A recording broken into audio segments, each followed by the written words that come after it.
Talk to us about Section 8 versus market. What percentage of units did you have Section 8 maybe back in 14 compared to today? Very similar. I would say it's about 75-80% of our tenants are Section 8 tenants, and about 25% or so are market rate. I think in 2014, people were weary of CHA, Section 8. Are we getting bad tenants, so on and so forth. We've found the opposite, and maybe our experience is the opposite because we're in Lawndale. We have found that the Section 8 tenants typically are more reliable. And when I say reliable, I mean they tend to take a little bit better care of the units themselves. They tend to be more responsive. They actually submit maintenance requests. They don't wait until like shit really hits the fan.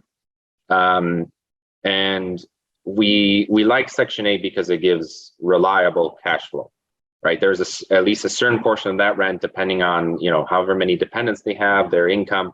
A portion of that rent is guaranteed. It's going to come in on the first of the month. CHA is paying you that rent.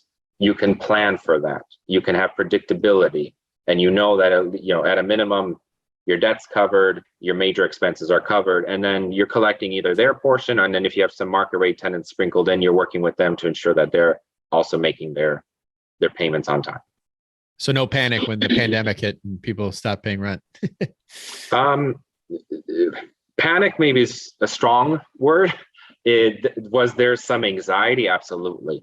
But this again goes back to just boots on the ground in-house management.